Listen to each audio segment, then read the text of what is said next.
Assalamualaikum warahmatullahi wabarakatuh. Salam sejahtera untuk kita semua. Saya, Anandra Menika Putri dari Mahasiswa Magister Manajemen akan mempresentasikan mengenai proposal dari konsentrasi manajemen sumber daya manusia. Video ini dibuat guna untuk persyaratan dalam pengajuan dari seminar proposal.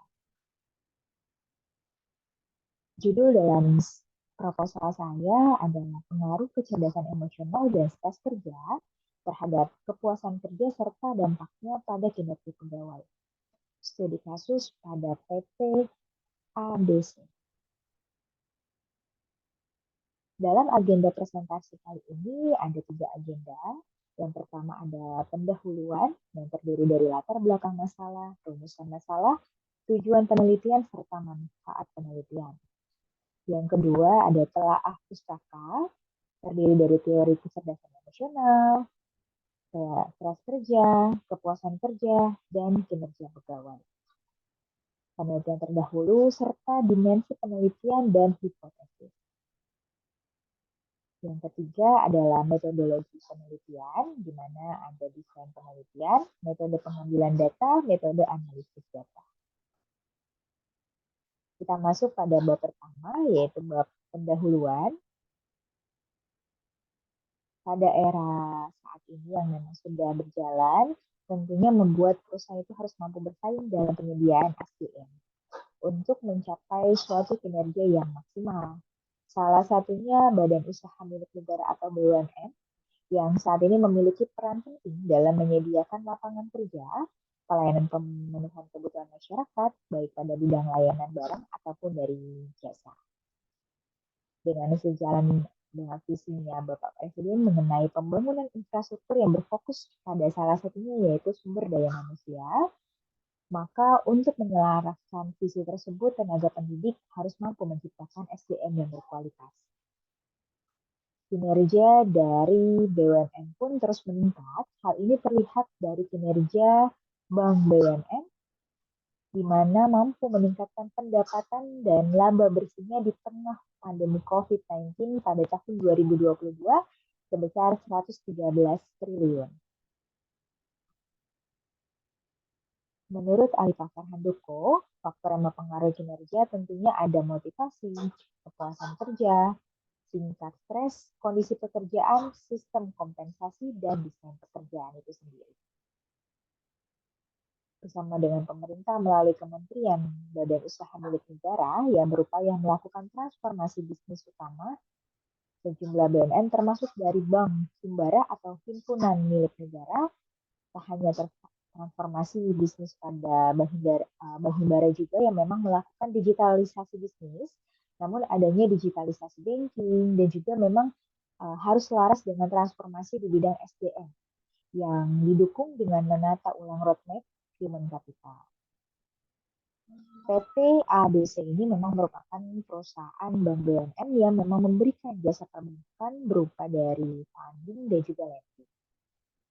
Dan PT ABC juga merupakan bank yang memang berkontribusi dalam laba bersih tertinggi di tahun 2022.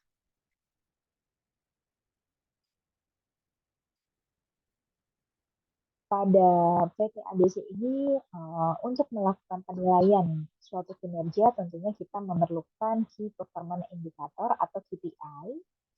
Untuk unit dari retail priority-nya sendiri pada periode Januari sampai Maret 2022 dengan informasi kualitas 80% dengan kuantitasnya 10%.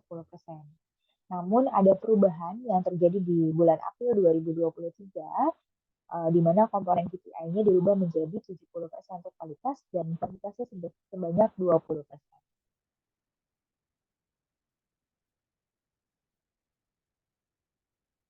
Berdasarkan dari hasil kinerja bulanan pegawai di PT ABC dalam 6 bulan terakhir dihitung dari Januari sampai dengan Juni 2023, ini cukup fluktuatif, di mana pada bulan Maret meningkat sebanyak 62 pegawai yang memang memiliki predikat kinerja yang sangat baik.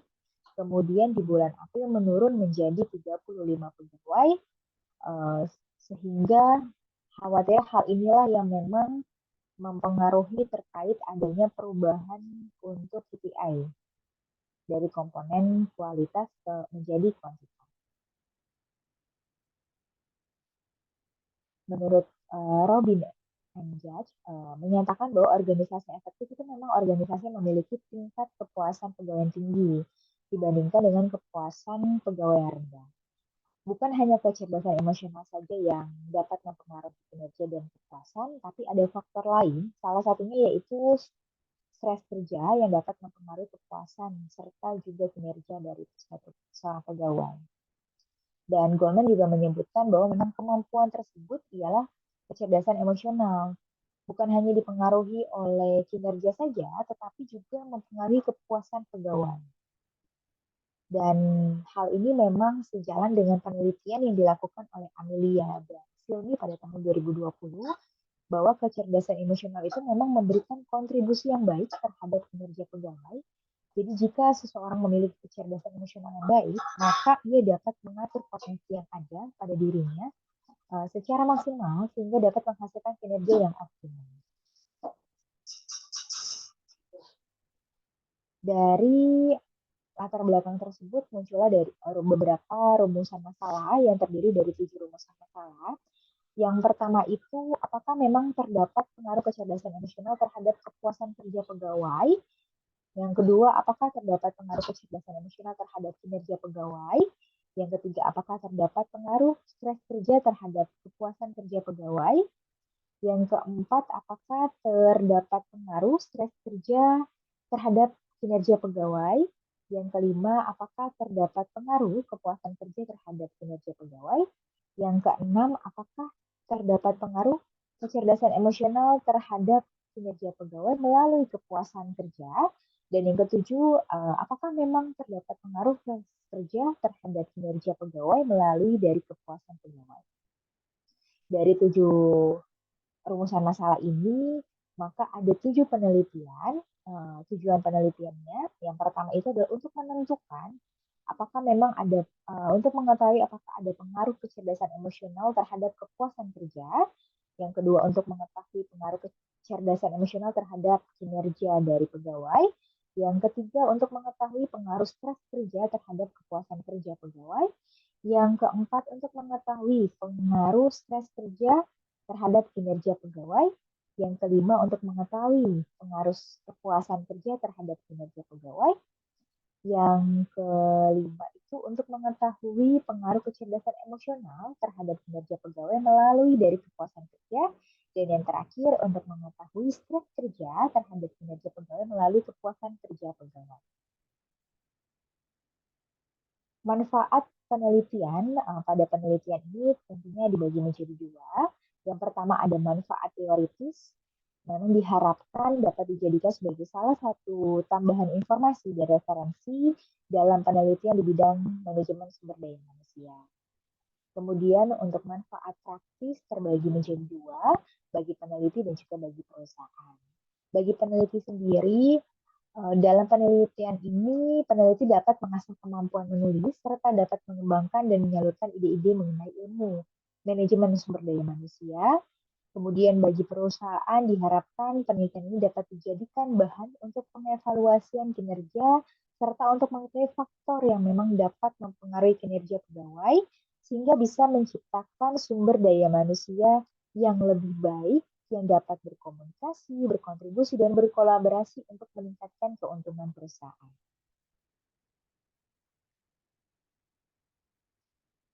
Bagian yang kedua ini adalah telaahan teori, di mana ada telaah pustaka yang terdiri dari 4 variabel. Yang pertama ada kecerdasan emosional, di mana menurut Goleman pada tahun 2015, kecerdasan emosional itu sebagai bentuk untuk memotivasi diri dan bertahan menghadapi frustasi, mengendalikan dorongan hati dan tidak melebih-lebihkan kesenangan, sehingga dapat mengatur suasana hati dan menjaga agar beban stres tidak melumpuhkan kemampuan dalam berpikir, berempati, dan juga berdoa. Variabel yang kedua itu ada stres kerja, di mana menurut Rifai pada tahun 2013 bahwa stres kerja itu suatu kondisi ketegangan yang menciptakan adanya ketidakseimbangan fisik dan psikis, sehingga dapat mempengaruhi emosi, proses berpikir, dan kondisi seorang dari pegawai. Jika stresnya terlalu besar, maka dapat mengancam kemampuan seseorang untuk menghadapi suatu lingkungan. Yang ketiga itu adalah kepuasan kerja. Menurut Handoko pada tahun 2000, kepuasan ini adalah suatu emosional yang menyenangkan atau tidak menyenangkan, di mana para pegawai memandang suatu pekerjaannya. Dan yang keempat ada kinerja pegawai. Menurut Robbins pada tahun 2006, kinerja organisasi atau perusahaan itu bisa dilihat dari hasil ukuran kerja, yang mana hal ini menggambarkan sejauh mana aktivitas seseorang dalam melaksanakan tugas dan berusaha mencapai tujuan. Dari kecerdasan emosional tersebut terdapat beberapa dimensi. Menurut Goleman tahun 2015 ada terdiri 5 dimensi. Yang pertama ada kesadaran diri, pengaturan diri, motivasi, empati, serta keterampilan sosial. Selanjutnya untuk dimensi stres kerja, menurut Rahmelia dan Suryani pada tahun 2017 terdapat 6 dimensi stres kerja yang terdiri dari perilaku pribadi, dukungan sosial, konflik peran, lingkungan kerja, beban kerja, serta situasi. Kemudian dari kepuasan kerja juga terdapat 6 dimensi menurut Luthans tahun 2006, terdiri dari pembayaran, pekerjaan itu sendiri, rekan kerja, promosi, kepenyediaan, dan komitmen organisasi.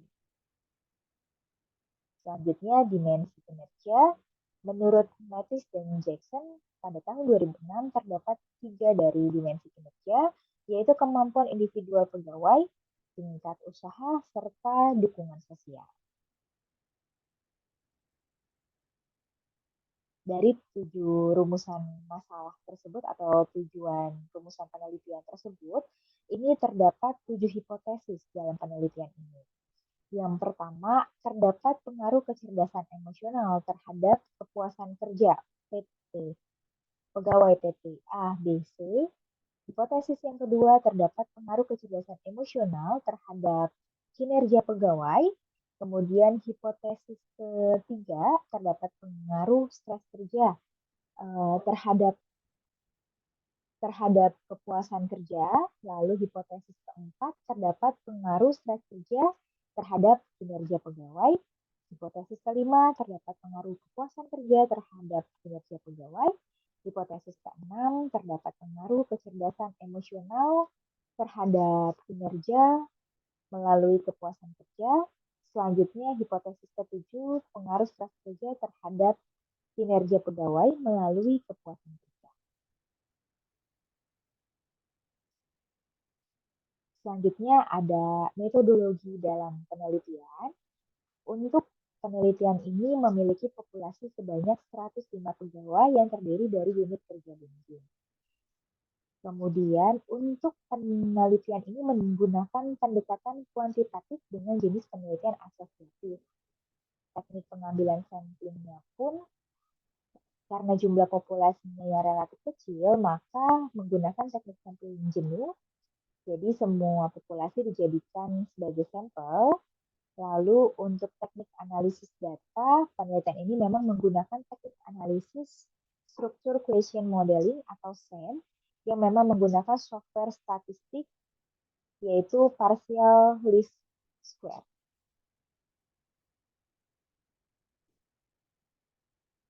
Berikut penjabaran dari proposal saya kali ini. Terima kasih atas perhatiannya. Wassalamualaikum warahmatullahi wabarakatuh.